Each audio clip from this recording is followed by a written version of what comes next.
मित्रों नमस्कार, एक बार फिर से आपका स्वागत है अपने परिवार सीओम एकेडमी अयोध्या यूट्यूब चैनल में। दोस्तों, दीर्घ स्वर संधि हम लोग पढ़ रहे हैं। 2 लेक्चर मैंने आपको प्रोवाइड करवा दिए हैं। तीसरा लेक्चर आज से शुरू कर रहे हैं अभी। तो वीडियो शुरू करने से पहले मैं आपको रिमाइंड करवा देना चाहता हूं कि मैंने आपको बताया है दीर्घ स्वर संधि में मेरे द्वारा 100 से 150 एग्जाम्पल्स को पढ़ाए जाएंगे। और अगर आप टेस्ट कीजिए खुद की दीर्घ स्वर संधि, अगर आपको इनका उत्तर आता है तो आपको पढ़ने की जरूरत नहीं है, और अगर इनका उत्तर सही सही नहीं आता है तो आपको पढ़ने की जरूरत है। जैसे आपके सामने एग्जाम्पल है दावानल, तो इसका मतलब क्या हुआ? दावा का मतलब होता है आपका 1, और अनल का मतलब क्या होता है आपके सामने? अनल का मतलब होता है अग्नि। तो दावा नल का मतलब हो जाएगा वन में लगने वाली अग्नि। अगला क्वेश्चन आपके सामने है कारागार। अब मैं 4 ऑप्शन आपको दे रहा हूं, कार अगार, कार आगार, कारा अगार और कारा आगार।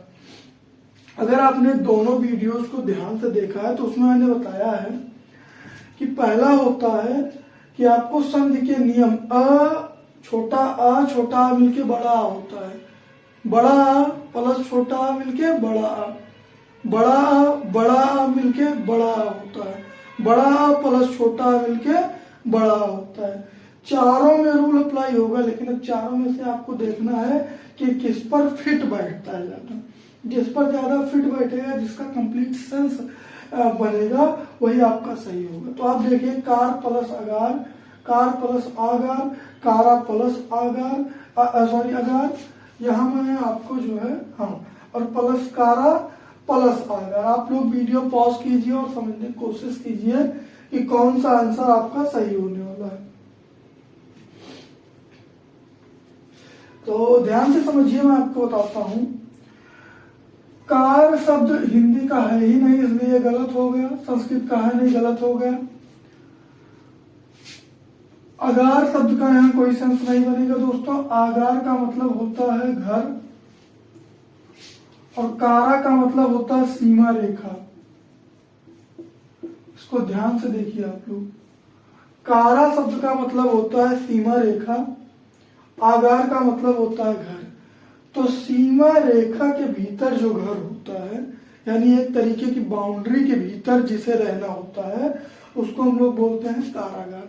और आपको पता है जेल को भी कारागार बोलते हैं, क्योंकि एक सीमा रेखा के भीतर घर बना होता है। चलिए नेक्स्ट एग्जाम्पल की बात करते हैं हम लोग। सप्ताह, सप्त प्लस आह, सप्त प्लस आह, सप्त प्लस ताह, सप्त प्लस आहम। वीडियो आप रोकेंगे हमेशा की तरह और कोशिश कीजिए क्या उत्तर सही होने वाला है। तो देखो दोस्तों, इसमें ये गलत है, ये गलत है, ये गलत है, ये वाला सही होगा आपका। क्यों ये वाला सही होगा आपका? क्योंकि देखो, इसमें एक्चुअल संधि तो होनी चाहिए सप्त प्लस आह की। ध्यान से समझना, सप्त प्लस आह की। लेकिन जो ये वास्तविक शब्द है वो संस्कृत के अहन शब्द से मिलकर बना है। अब क्योंकि अगर हम लिखते सप्ताह है, ध्यान से समझना, इसीलिए इसको पहले लिखा जाता था सप्ताहन। लेकिन जैसे जैसे हिंदी का विकास होता गया तो इसमें से ना हलंत को हटा दिया गया। लेकिन मूल संधि में जब हम लोग जाएंगे तो यहाँ सप्त प्लस आहन ही सत्य माना जाएगा। तो इस तरीके से आपका होगा सप्त प्लस आहन। इसको आप लोग नोट कीजिए। जैसे दूसरा एग्जांपल मैं आपको देता हूं, इसके बाद ये आप इसको अपवाद भी समझ सकते हो, या इसको आप जो है रूल समझ सकते हो कि यहां सप्त प्लस आहन होगा, ताकि सप्ताहन बनेगा और उसको हम लोग पढ़ेंगे सप्ताह के रूप में। चलिए नेक्स्ट आपका है इसी तरीके से मध्य प्लस आहन। ये थोड़ा सा आपको ध्यान देना है, इसमें आप गलतियां करेंगे, 100% गलती करेंगे, ऐसा मेरा विश्वास है इस क्वेश्चन में। देखिए मैं आपको देता हूं ऑप्शन 2-3। तो ध्यान से समझिए, ऑप्शन आपके सामने है।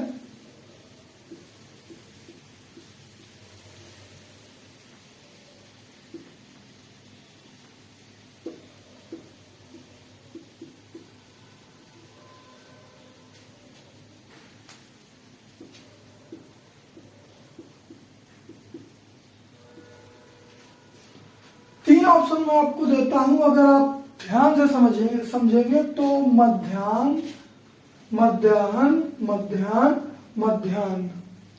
अब इसमें आपको अगर आप संधि का रूल लगाओगे तो कहोगे कि यह प्लस, देखो आप ध्यान से देखना, आप कहोगे कि मध्य प्लस आन। अब यहां से आप कहोगे कि छोटा आ मिला और छोटा आ मिला, इसको आप जोड़ोगे तो कहोगे कि अ प्लस आ मिलके आ हो गया, मध्याह्न। और आप देखोगे आपको एक ऑप्शन मिल जाएगा ये वाला, लेकिन मैं आपको बता दूं कि ये ऑप्शन गलत है। अब ये संधि का अपवाद होता है कुछ, इसमें ये भी आपका गलत है। आपका जाके सही है ये वाला, इसको याद रखिएगा। देखो जो ना पर हलंत है वो यहाँ पर हा पर हलंत हो जाता है, इसे आपको याद रखना है। अपवाद के रूप में मैंने स्टार लगा दिया है। यहाँ पर बात समझ में आ रही है नहीं आ रही, इसको भी आप लोग नोट कर लीजिए। इसी तरीके से मैं आपके सामने दूसरा लेकर आता हूं।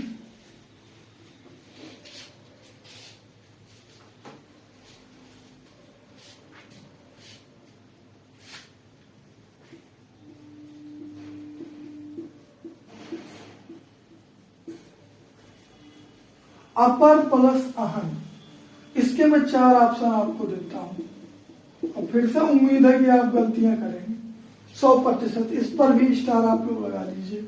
क्यों स्टार लगा लेना है आपको इस पर? क्योंकि इसमें भी एक अपवाद है, या बोल सकते हो, मैं आपको बताऊंगा कि इसमें है क्या। 4 ऑप्शन मैं आपके सामने दे रहा हूं।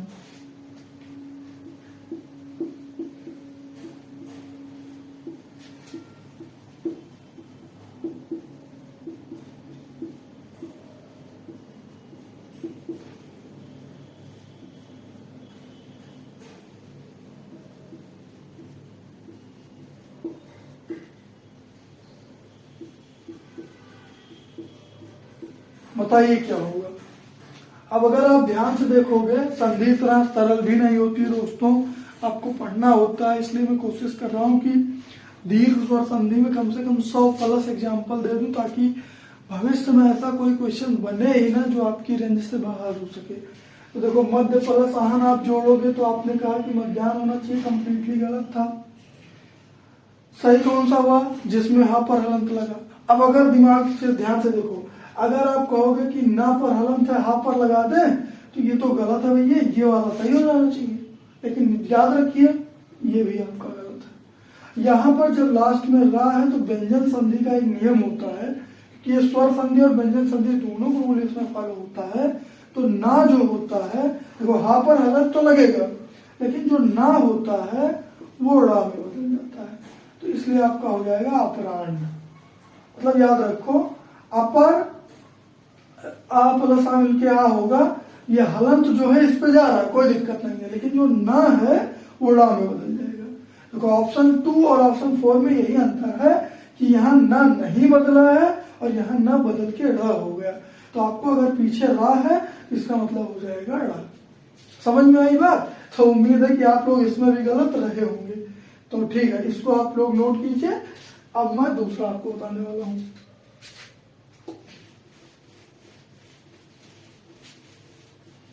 अगला आपके सामने है पूर्व प्लस आहन। ऑप्शन क्या मैं आपको बता देता हूं दोस्तों, ये आपका सिंपल हो जाएगा पूर्व। अब आप कहेंगे ऐसा तो लिखा ही नहीं होता है, तो याद रखिए शुद्ध शब्द यही होता है, इसको गलत करके पूर्वान्ह कर दिया गया है। ये गलत शब्द है और ये सही शब्द है। अब क्योंकि दैनिक दिनचर्या में आपको ये वाला पढ़ने को मिलता है तो आप कहेंगे ये सही है, लेकिन सही आपका ये होता है। इसको आप लोग याद रखिए। चलिए कुछ और क्वेश्चंस को करते हैं हम लोग। अगर वीडियो में धीरे चल रहा होगा तो आप लोग कोशिश कीजिएगा इसकी स्पीड बढ़ा लीजिएगा ताकि आपको कोई दिक्कत ना हो। देखो कुशासन, कुशासन का संधि विच्छेद होगा कुश प्लस आसन। आसन का मतलब आप जानते हैं आसन होता है, और कुश एक तरीके की घास होती है। अगर आप गांव या देहात वगैरह से बिलोंग करते होंगे तो पूजा पाठ करते समय एक कुश का यूज किया जाता है, तो उसका आसन बनाया जाता है, उसकी चटाई बनाई जाती है, उसी को हम लोग बोलते हैं कुशासन। तो कुश प्लस आसन बराबर कुशासन। लेकिन अगर हम इसको इस तरीके से करें उपसर्ग लगाकर कुशासन, तो ये उपसर्ग इसमें लगा है। उपसर्ग कौन सा लगा है? कु। इसका मतलब हो जाएगा बुरा शासन। समझ में आ रही बात? मतलब अगर इसको हम कुश प्लस आसन के नजरिए से देखें तो ये आपका कुशासन बनेगा। अब इस कुशासन का मतलब है कुश का आसन, यानी कुश का बना हुआ आसन। लेकिन अगर इसको प्रत्यय के रूप में आप देखोगे कु प्लस आसन, तो इसमें उपसर्ग के तौर पर हो जाएगा, जिसका अर्थ होगा बुरा शासन, और ये कोई संधि नहीं है, ये संधि नहीं है। तो उम्मीद है आप इसको नोट किए होंगे।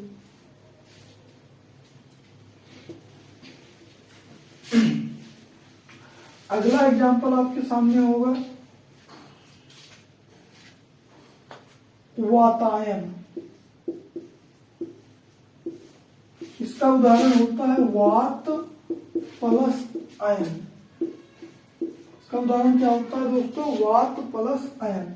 वात का मतलब होता है वायु या हवा, और आयन का मतलब आपका होता है स्थान, यानी वह स्थान जहां से वायु या हवा आए तो उसको बोल देते हैं खिड़की।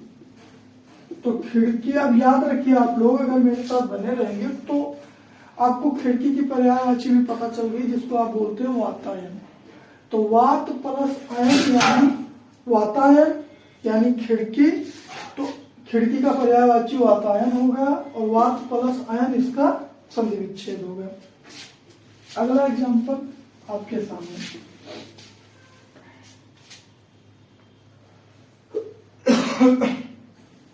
द्राक्षासो। बताइए द्राक्षासो का क्या होगा? द्राक्ष होगा प्लस आसो। अब याद रखिए आयन का मतलब क्या था? आयन का मतलब स्थान था। ऐसे ही आसो का मतलब भी क्या होता है? स्थान होता है, और इसको दाख बोलते हैं। द्राक्ष का तद्भव रूप होता है दाख। तो दाख का स्थान यानी द्राक्षासो। आसो का भी मतलब क्या होता है? स्थान, और आयन का भी मतलब क्या होता है? स्थान। इसके बाद नेक्स्ट एग्जांपल आपके सामने है आमाशय।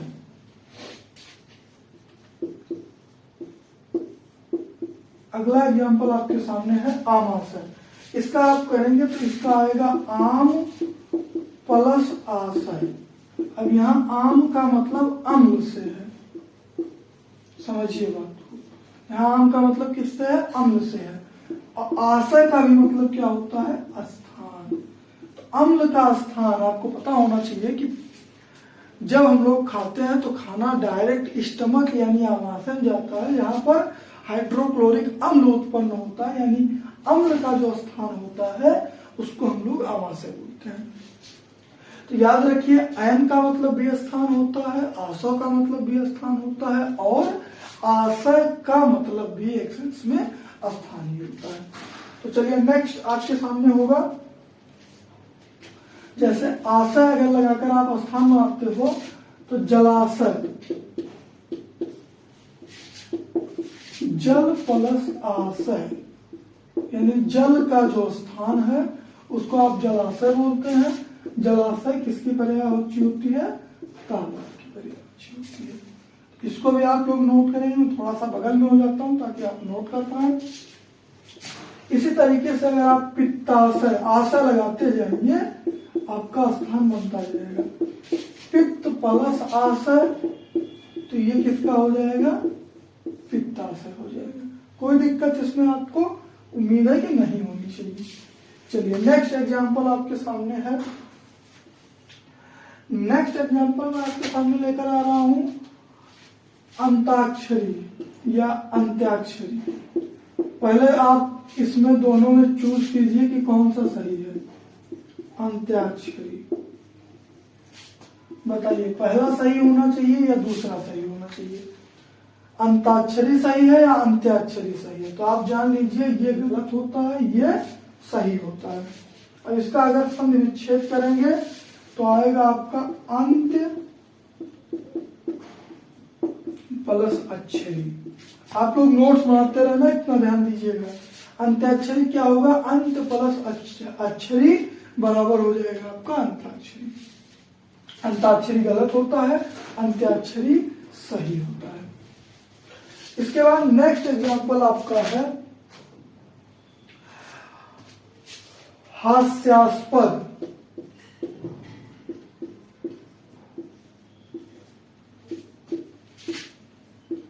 इसका संधि विच्छेद होगा हास्य प्लस आस्पद, एक ऑप्शन।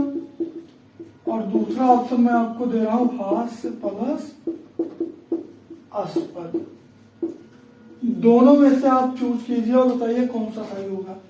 हास्य प्लस आस्पद सही होगा कि हास्य प्लस आस्पद सही होगा?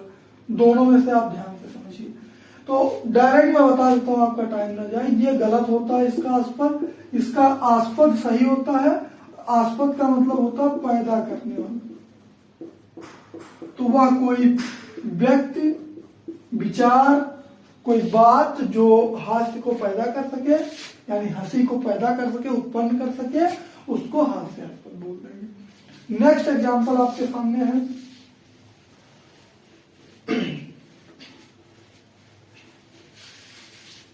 प्रतीक्षा।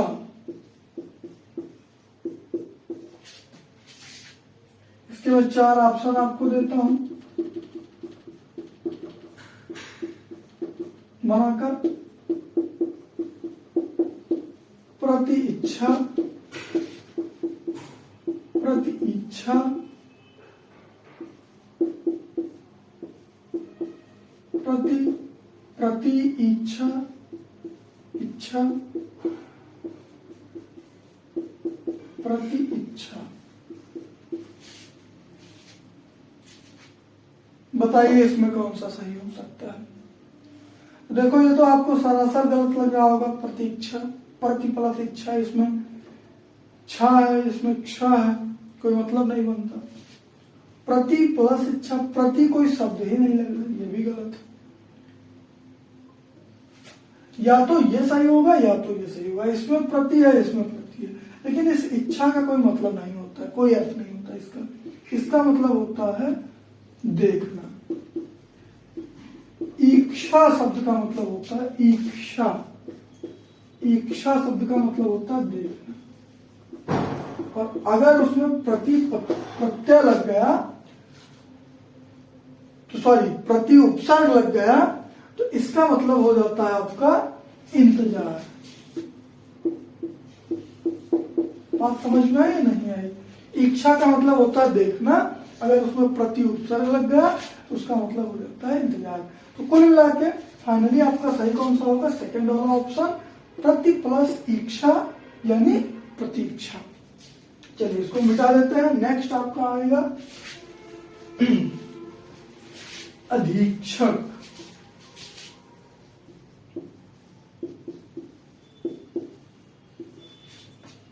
इसका होता है अधि प्लस इच्छक।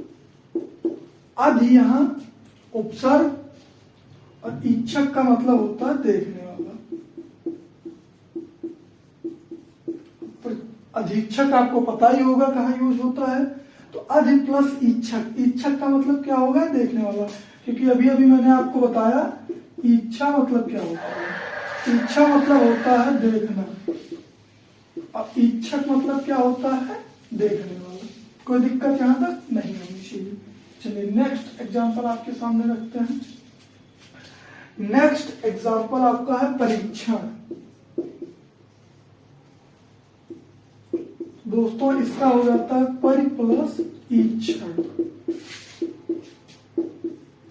ईक्षण मतलब भी देखना, इच्छा मतलब देखना, इच्छा मतलब भी देखना, देखने की क्रिया, तो ये हो गया परीक्षण। नेक्स्ट एग्जांपल आपके सामने है अभीप्सा।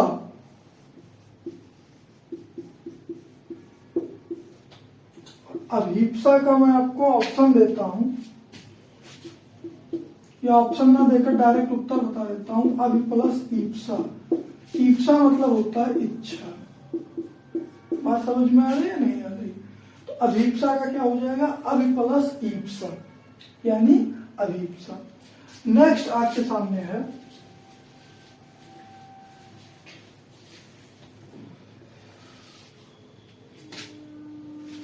अतीन्द्रिय। इसका मैं आपको ऑप्शन देता हूं अति प्लस इंद्रिय,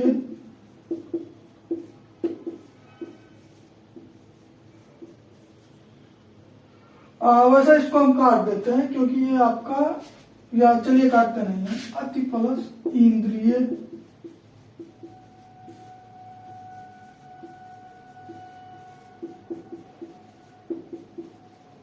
इंद्रिय।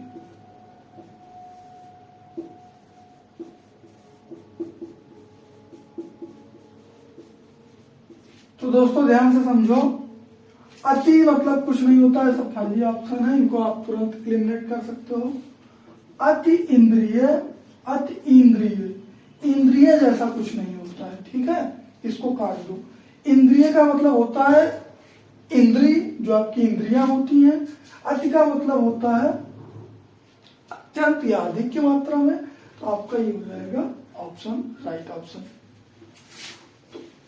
दोस्तों इस वीडियो में यहीं तक हम लोग रहते हैं। इसके बाद नेक्स्ट वीडियो आएगा। अभी दीर्घ स्वर संधि खत्म नहीं हुई है, अभी कई वीडियोस बनेंगी। वीडियो में तब तक बने रहे आप लोग। धन्यवाद आपका, मिलते हैं नेक्स्ट वीडियो में।